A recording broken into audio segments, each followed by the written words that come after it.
You've probably heard that the Tiger tank was this unstoppable steel beast of World War II, and in a head-to-head fight, it often was. But what if I told you its greatest enemy wasn't another tank, but an empty fuel gauge?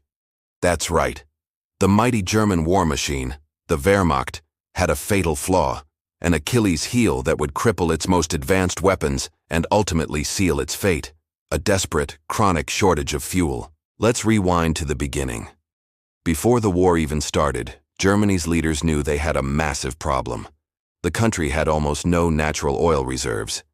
In 1938, Germany was importing a staggering 80% of its oil. Think about that. You're planning to wage a mechanized war, a blitzkrieg, that relies on thousands of tanks, trucks, and planes moving at lightning speed, but you don't have the gas to run them. It's like planning the world's greatest road trip with only a single can of gasoline. The German high command wasn't stupid. They saw this coming. Their solution was ambitious and technologically impressive, but ultimately, a band-aid on a gaping wound: synthetic fuel. German scientists had perfected the Fischer-Tropsch process, a way to turn their abundant coal into liquid fuel. It was an incredible feat of chemical engineering.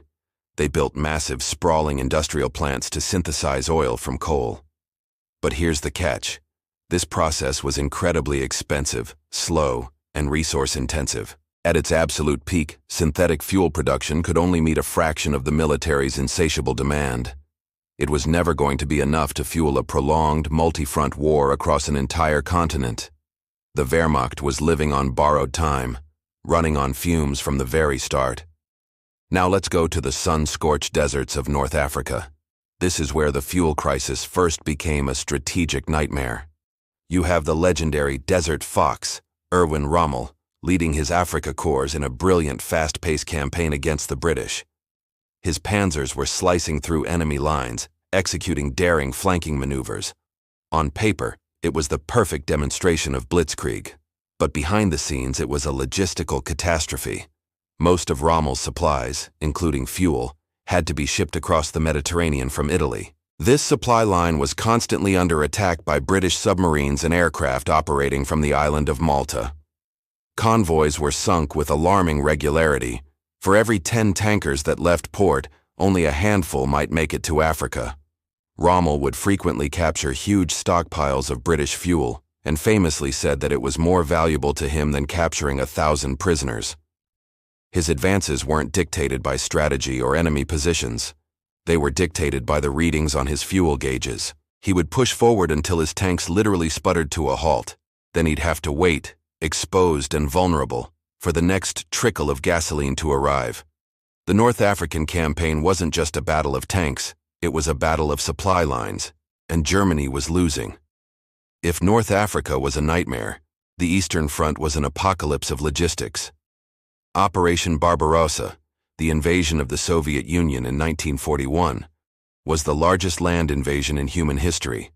Millions of men, hundreds of thousands of vehicles, all pushing deep into an enormous country with terrible roads and vast distances. The initial German advance was stunningly fast. They covered hundreds of miles in just a few weeks. But the further they went, the more their supply lines stretched, becoming thinner and more fragile than a spider's web. Trucks carrying the precious fuel had to travel thousands of miles from depots in Germany and Poland. They broke down, got stuck in the infamous Russian mud, or were picked off by partisans. A significant portion of the fuel was actually consumed by the supply trucks themselves, just to make the round trip. German commanders on the front lines would beg and plead for fuel, only to receive a fraction of what they needed. Panzer divisions, the very spearhead of the invasion, were often immobilized for days or even weeks, not by Soviet resistance, but by empty tanks. The plan had been to capture the Caucasian oil fields in southern Russia, which would have solved Germany's fuel problems overnight. But they never reached them. The logistical chain broke long before they could get there, and the German army froze to a halt just miles from Moscow, with its vehicles out of gas as the brutal Russian winter set in. By 1943, the Allies knew exactly where to hit Germany to make it hurt the most. They launched a massive systematic strategic bombing campaign with one primary target: the synthetic fuel plants. American and British bombers flew relentless daytime and nighttime raids, pounding the German homeland. The Ploiești oil fields in Romania, a key source of natural crude oil for the Axis, were hit in a daring and costly low-level raid. But the real knockout blows were landed on the synthetic fuel facilities inside Germany itself. These plants were huge, complex targets, and they were heavily defended. But the Allies were persistent. They attacked them again and again. Every bomb that hit a hydrogenation plant or a storage tank was like draining the lifeblood of the Wehrmacht. By mid-1944, the effects were catastrophic. Production of synthetic fuel plummeted. Albert Speer, the German Minister of Armaments, wrote in his memoirs that on the day the first major synthetic plant was successfully bombed, the war was technologically lost for Germany.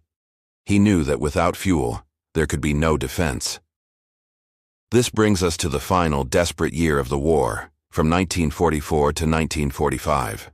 The German war machine was grinding to a halt. On the Western Front, after D-Day, elite panzer divisions couldn't maneuver to counter the Allied invasion because they had no gasoline. There are countless reports of brand-new powerful Tiger II and Panther tanks being abandoned on the side of the road, not because they were damaged, but simply because they had run out of fuel. Crews would destroy their own multi-million Reichsmark machines and retreat on foot. During the Battle of the Bulge, Germany's last major offensive in the West, the entire operation was a desperate gamble. The plan relied on overrunning Allied positions so quickly that they could capture American fuel dumps. It was a plan born of pure desperation.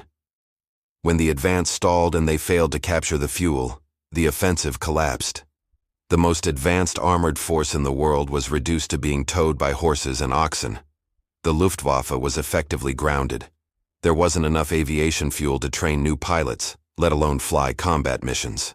Experienced pilots were forced to watch from the ground as thousands of Allied bombers flew overhead unopposed.